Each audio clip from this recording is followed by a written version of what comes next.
Hello everyone, welcome to Kiwi Adventure channel. Today I will introduce my new car, Prius Prime 2020. But before I give you more detail, I will go on to see. I need to go to fill the gas for my car. This is my first time filling my car. I don't know how much it's gonna take. Okay, we are in the gas station right now. See the 83.9 cents per liter. We're gonna use that gas. You can see this my today's driving. I drive at 68.8 kilometer and use 2.5 liter per 100 kilometer gas only. And because today the very strong wind and against the wind for almost 80% of my driving, so the gas consumption a little bit poor. But because this is my first time gonna fill the gas, see a total driving about 1609.8 kilometer by the single tank of gas. So, and the average is 1.9 liter per 100 kilometers. It's a very good gas consumption. You can see I still have a little bit of gas left. So let me check how many left. Still have 82 kilometers left. Now my battery still had a, they don't show over here. I think it still had a 1 or 2%. It takes 33.62 liter gas. Cost me 28.1. You can see the wind really strong. Now I don't know how full it filled up. I think this 42 liter gas tank is still about 9 liters. We'll see, filled up. Good.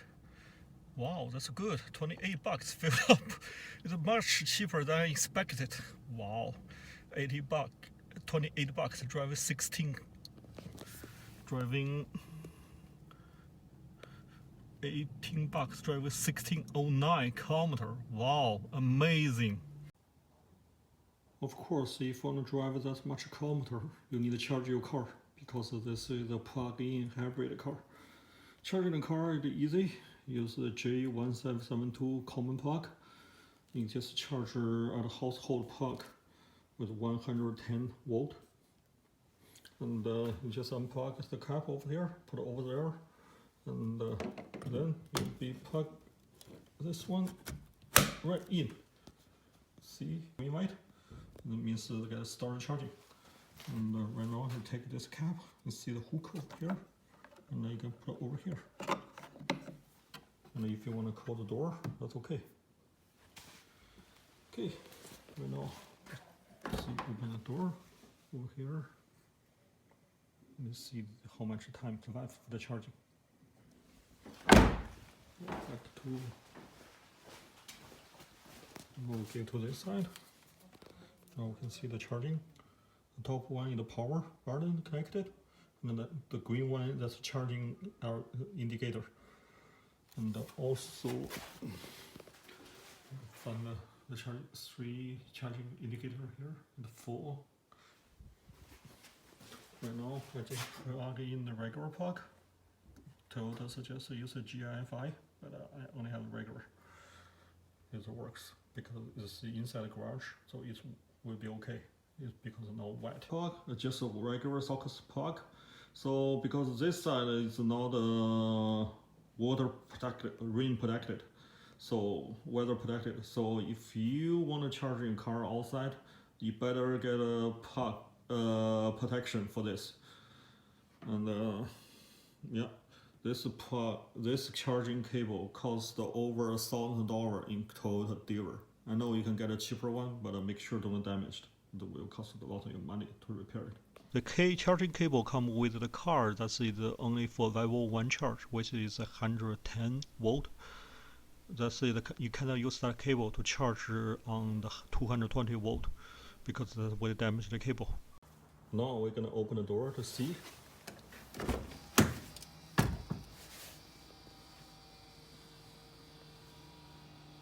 We hear that? That's the kind of sweary noise. That's the kind of brake pump something, just a little bit. See, this is the inside of the car, and you get an engine, and you get a hybrid drive system. You get a regular 12 volt battery. And because this is my first time own the hybrid car, plug-in hybrid car, so I don't know too much about the early model. But I found this one is no engine belt. The belt that's connected with the water pump and the alternator and something else. This one don't have it. So, and I know the early Prius, they don't have the on the water pump. I don't know about the alternator, but this one is no water. I know the water pump right now is the electric water pump, and it seems this one no alternator. But how this battery get charged? The people online they said all charged by the when you charge the traction battery when you connect it with the plug-in power. Hope that this is gonna charge well. Also, if this battery died, the hybrid system will be need to reboot from over here and pass it somewhere in the under the engine cover somewhere, so you can reboot for the battery.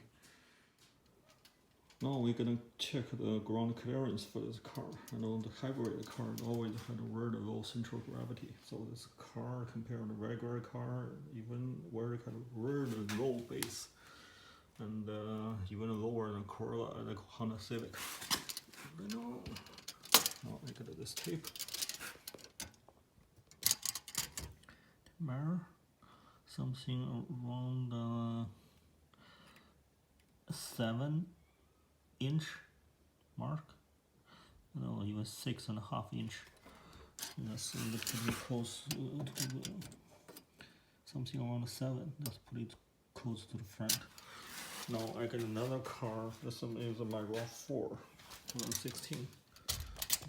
This ground clearance is something around 11. So this one you will get much good pass if you get a bumpy road. This is a piece of 2x6 inch the lumber timber. Put it in. You just have this much clearance. You don't have too much, just a little bit. Okay, let's back to the main theme of this video. I will let you know why I choose this car instead of others, the saving and my experience as the owner of the first 2 weeks. With the Toyota RAV4 Prime we released this fall, you may wondering why I get the Prius Prime instead of the RAV4 Prime. Before giving you my reasons, first I will let you know about my driving condition. I live in the middle of Canada, the city called Winnipeg. The city is the world's 5th coldest city with a large population. We had a cold 6 months of winter with some extreme low temperature, which is below -35 Celsius. Heavy snowfall, strong wind, snowstorm, freezing rain, etc. are very common in my area. So the block heater on this car is the most essential equipment for the car in my region compared to with other area. I use my car mostly for commute, and I work at a small town about 70 kilometers outside of the city. So I drive about 140 kilometers a day with 95% of the time on highway. With the bad weather I have, most people will get all-wheel drive car with winter tires. It looks like RAV4 Prime will make more sense for me to drive, but I choose Prius Prime instead. Why Prius Prime? The first big reason is the Prius Prime is available now. Prius Prime first came on the market in the United States since 2016, but it did not come to Canada market since 2018. And I only started seeing this car in my city at 2019 last year. As we know, all the Toyota hybrid cars are made in Japan only. With high market demand, the supply chain will tight. As a small city like my city, even 2020 RAV4 hybrid model is hard to keep up supply in my local dealer. The RAV4 Prime will be the big concern for me. I may not get it until 2022. RAV4 Prime, until now, we still do not have too much detail on battery. Some question like how big the battery that can make this all-wheel drive SUV drive 60 km on battery alone. How long the charge time will be by the level 1 charger. This is very important for me because I need to charge my car with no more than 7 hours. And the third reason is design. Look at the Prius Prime.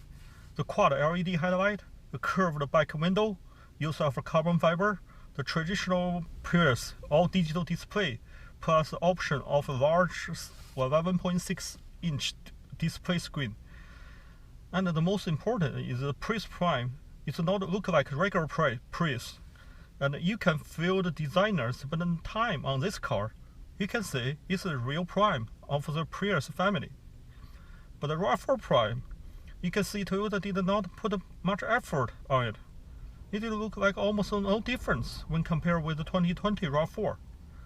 At this point, I think why Toyota do not learn from Tesla, do the same as the Model 3 and the Model Y. You can make the bigger version of the Prius Prime and the RAV4 Prime. The fourth is the price. Because we don't have the price for the RAV4 Prime yet, but the new RAV4 Prime only available in two trims, SE and XSE.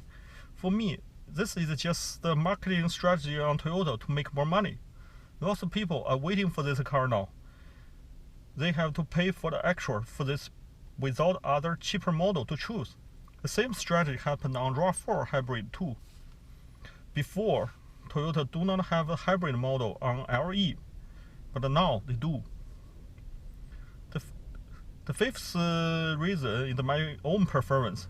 I buy this car for fuel efficiency, and the Prius Prime is the right car for me.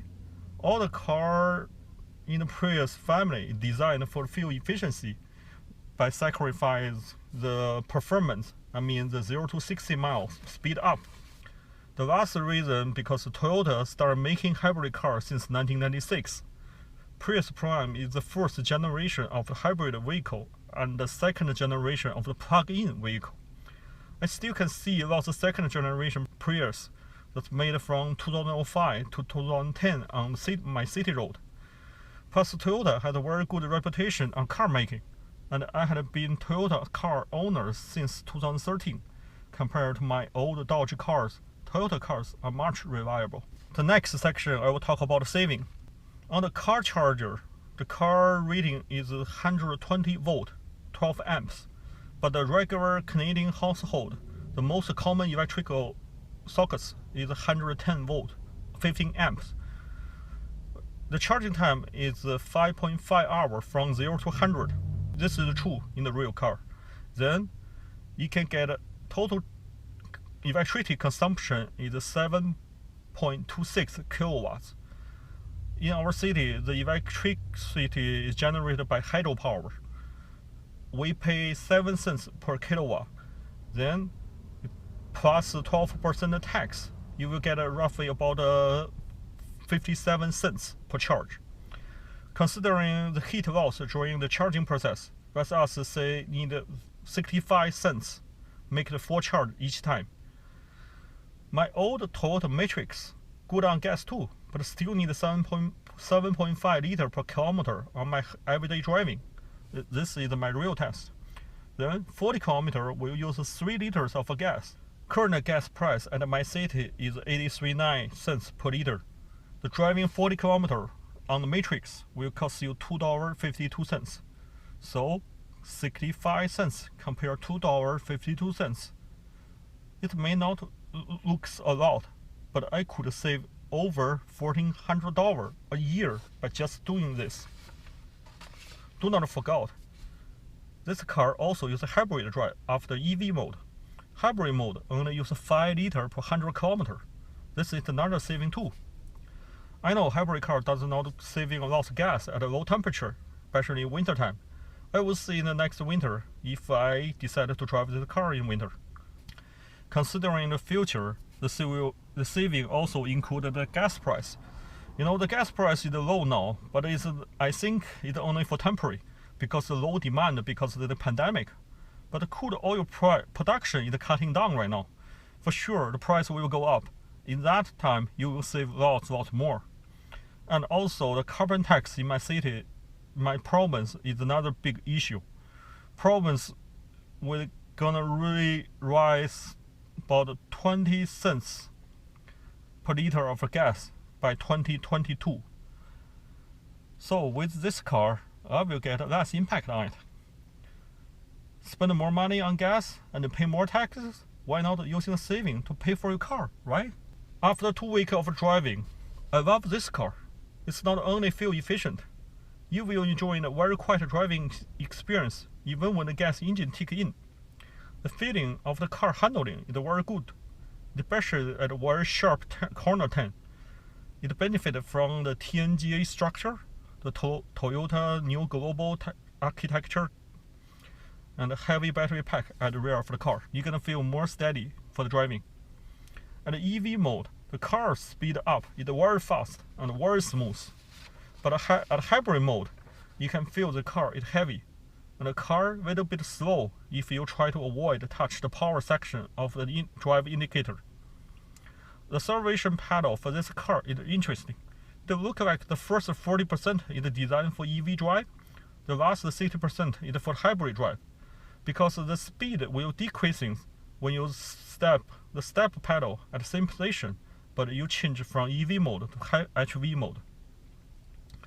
Heavy driving will use more electricity, and your EV battery will deplete faster than city drive. Toyota suggests using hybrid model on the highway, but I still can reach close to 60% of EV driving and 1.8 liter per kilometer on my 70 kilometer driving range. 60% EV, that's something about 42 kilometers. It's still very good. Of course, no car is a perfect car. Everybody has a different taste. For me, the trunk space is small and also higher. Be careful if you have a moving object in your trunk. It may drop on the ground if you not secure it and open the trunk after driving. The second, there is no spare tire. You get a tire repair kit instead. I know the rate of the flat tire happens is low, but most people still need it for emergency. Especially, I drive outside the city almost every day. Third, charging port location. The car charging port is opposite side at the gas port, but it's still at the rear part of the car. Then you will need a long charging cable to reach it out. If a charging port can put more in front, it will be much convenient for a lot of people. I know Japanese to do back in when parking, but it's not me. This is all my opinion. The situation may not apply for everyone. Hope this video will let you know more about Prius Prime and give you more suggestions on your next car shopping. Hope you like my video and see you next time.